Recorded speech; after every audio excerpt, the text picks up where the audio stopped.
नमस्कार दोस्तों, स्वागत है आपका अपने यूट्यूब चैनल एग्जाम अपडेट में। आज हम गुप्त वंश के समाप्ति के पश्चात त्रिपक्षीय संघर्ष पर चर्चा करेंगे। ठीक है, सल्तनत कालीन शासन शुरू होने के पहले का ये एक या प्रमुख चरण है। तो चलिए स्टार्ट करते हैं त्रिपक्षीय संघर्ष और देखते हैं कि किस प्रकार से लगभग या 200 वर्षों तक चले त्रिपक्षीय संघर्ष ने किस मोड़ पर आकर क्या परिणाम दिया। ठीक है, तो चलिए स्टार्ट करते हैं त्रिपक्षीय संघर्ष। ठीक है, त्रिपक्षीय संघर्ष के बारे में यह कहा जाता है कि यह कन्नौज पर अधिकार को लेकर वर्चस्व की लड़ाई थी। ठीक है, कन्नौज जिसे कान्यकुब्ज भी कहा जाता है और इतिहास में तत्कालीन इतिहास में इसे महोदय नगर के नाम से भी जाना जाता था।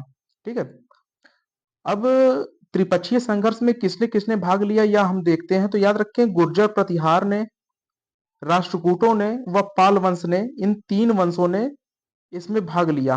ठीक है, तीन वंशों ने इसमें भाग लिया और ये लगभग 200 वर्षों तक चला। ठीक है, काफी लंबा यह संघर्ष चला, 200 वर्षों तक यह संघर्ष भी हमें देखने को मिलता है। इसमें कई पीढ़ियां, ठीक है, इन तीनों वंशों की कई पीढ़ियां इसमें संघर्षरत पाई जाती हैं। ठीक है, तो चलिए देखते हैं गुर्जर प्रतिहार वंश का जो शासक था वत्सराज, कहा जाता है कि इसने इस संघर्ष की शुरुआत की थी। अच्छा, कन्नौज पर अधिकार को लेकर या क्यों वर्चस्व की लड़ाई ये आगे चली, ठीक है, इसे हम देखते हैं। तो याद रखें, जो कन्नौज था, ठीक है, महोदय नगर, यह क्यों महत्वपूर्ण था, हम इन बिंदुओं पर नजर डालते हैं। पहला, यह राजनीतिक वर्चस्व का प्रतीक था। ठीक है, तत्कालीन समय में यह राजनीतिक वर्चस्व का प्रतीक था कि कौन सबसे शक्तिशाली है। ठीक है, कमजोर शासकों का अस्तित्व, सांस्कृतिक महत्व का याद रखिए, कन्नौज का काफी अधिक सांस्कृतिक महत्व था। साथ ही साथ यह आर्थिक महत्व भी इसका काफी ज्यादा था। अब देखते हैं राजनीतिक वर्चस्व क्यों। क्योंकि तत्कालीन समय में कहा जाता था कि जो भी कन्नौज पर अधिकार करता है वह उत्तर भारत का स्वामी कहलाता है। ठीक है, यानी कि यह उत्तर भारत का प्रमुख केंद्र था। ठीक है, इस पर अधिकार अर्थात पूरे उत्तर भारत का स्वामित्व ये क्लेम किया जा सकता था। ठीक है, कमजोर शासकों का अस्तित्व, याद रखें उस समय कन्नौज पर आयुध वंश का शासन था। ठीक है, जिसका शासक था वज्रायुध, जिसकी मृत्यु हो जाती है। उसकी मृत्यु के पश्चात इंद्रायुध और चक्रायुध दोनों में इनके जो आने वाली पीढ़ी थी, इंद्रायुध और चक्रायुध, इन दोनों के बीच में संघर्ष होता है। इंद्रायुध का साथ देता है गुर्जर प्रतिहार शासक वत्सराज, जबकि चक्रयुद्ध का साथ साथ देता है धर्मपाल, जो कि पाल वंश का एक प्रमुख शासक था। ठीक है, इसके बारे में हम आगे देखेंगे। ठीक है, अब देखते हैं इसका सांस्कृतिक महत्व क्या था। याद रखें, भव्य इमारतें बनी हुई थी। ठीक है, इतनी भव्य इमारतें थी कि महमूद गजनवी जो है इसकी प्रशंसा करते हुए कहता है कि इसमें, इन इमारतों को बनाने में लगभग 200 साल लगे होंगे। ठीक है, और इनमें जो खर्च लगा होगा वो लगभग 1 लाख स्वर्ण मुद्राएं लगी होंगी। ठीक है, महमूद गजनबी कन्नौज का वर्णन करते हुए कहता है। ठीक है, आर्थिक महत्व क्यों है। याद रखें, इसका आर्थिक महत्व इसलिए था क्योंकि यह गंगा यमुना के दोआब में पड़ता था।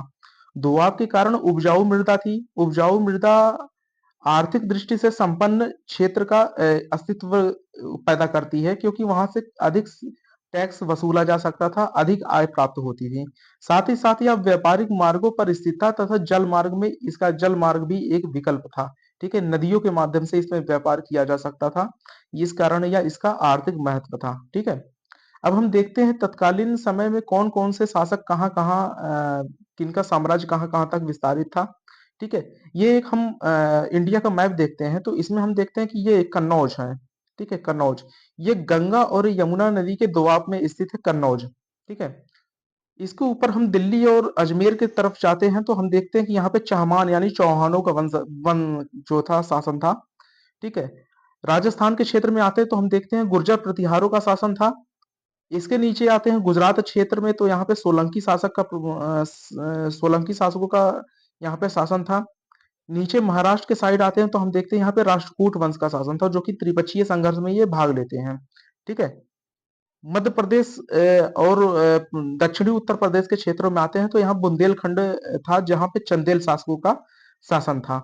वहीं हम बात करते हैं बंगाल क्षेत्र की, तो बंगाल में पाल वंश का शासन था। ठीक है, हमने गुप्त शासकों के बारे में पढ़ा था, तो वहां पे गौड़ शासक था शशांक, सेम उसी क्षेत्र में पाल वंश का शासन था। ठीक है, तो इस प्रकार हम देखते हैं कि ये कुछ शासक थे जो कि तत्कालीन समय में ये शासन कर रहे थे इन क्षेत्रों पर। ठीक है। अब हम देखते हैं गुर्जर प्रतिहार वंश। ठीक है।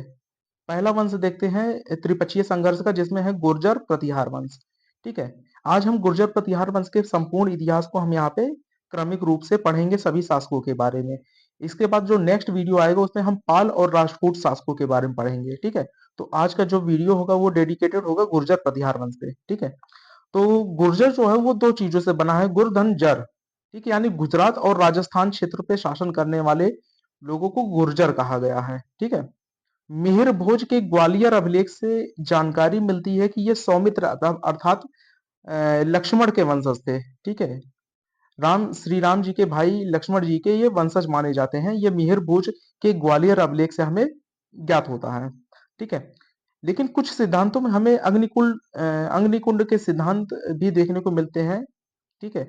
जैसे चंद्रबरदाई की पृथ्वीराज रासो से हमें 4 कुलों की उत्पत्ति पता चलती है कि 4 कुलों की उत्पत्ति जो थी वो अग्निकुंड से हुई थी, जिसमें प्रतिहार, परमार, चौहान और चालुक्य प्रमुख थे। ठीक है।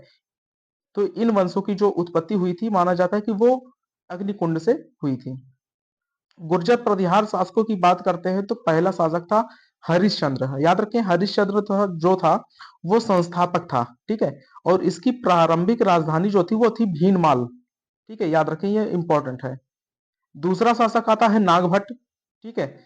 और नागभट्ट प्रथम के बारे में ये कहा जाता है कि इसने अरब के शासक जुनैद को पराजित किया था तथा इसे म्लेच्छों का विनाशक कहा जाता है। ठीक है।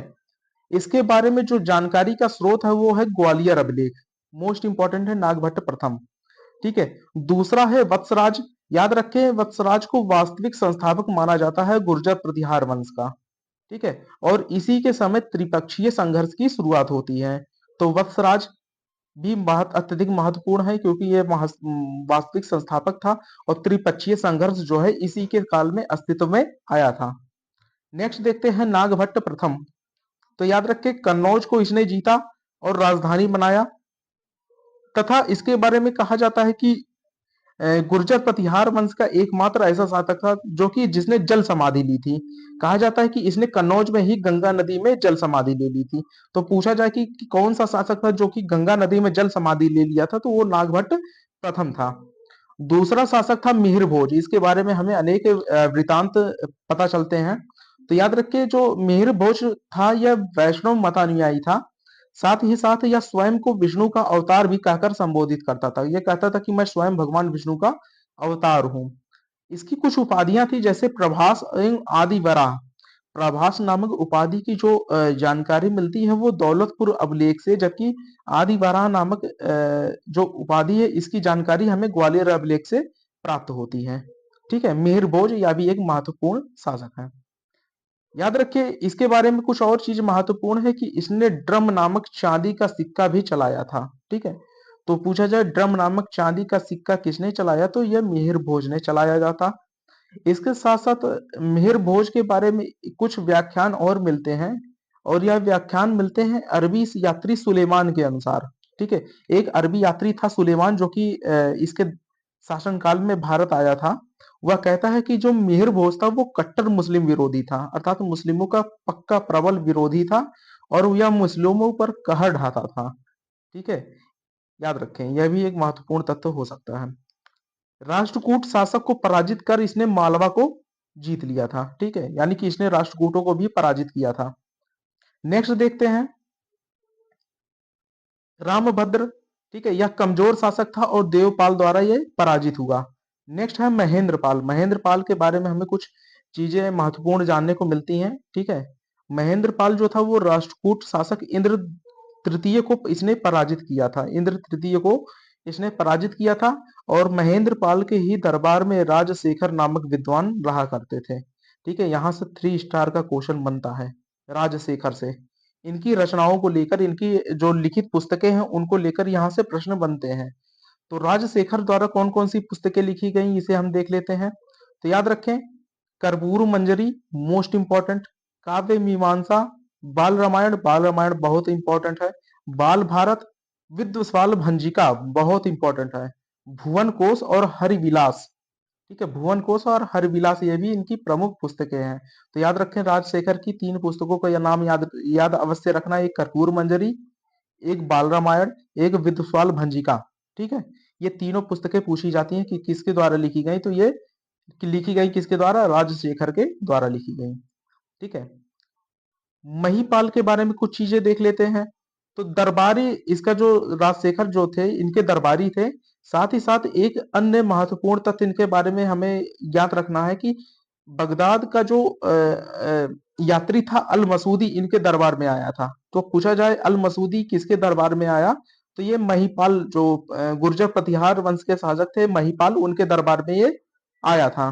ठीक है, अन्य शासकों के बारे में हम देख लेते हैं। जैसे महेंद्र पाल द्वितीय थे, ये कोई विशेष महत्व नहीं है। राजपाल, ये भी कोई विशेष महत्व नहीं। त्रिलोचन पाल, और इसके साथ साथ सबसे अंतिम शासक थे यशपाल। ठीक है, तो गुर्जर प्रतिहार वंश के सबसे अंतिम शासक कौन थे? ये थे यशपाल थे। ठीक है, तो इस प्रकार ये जितना गुर्जर प्रतिहार वंश का जितना भी इतिहास था वो सभी समाप्त होता है। नेक्स्ट वीडियो में हम मिलेंगे पाल वंश एवं राष्ट्रकूट एवं प्रतिहार वंश के साथ, राष्ट्रकूट वंश के साथ। ठीक है, तो अगर आपको ये वीडियो अच्छा लगे तो चैनल को जरूर से जरूर सब्सक्राइब करें, लाइक करें, शेयर करें, और इस पे कमेंट करके बताएं कि किस प्रकार हम आपको कंटेंट प्रोवाइड करें। सो मिलते हैं नेक्स्ट वीडियो में। Thank you so much.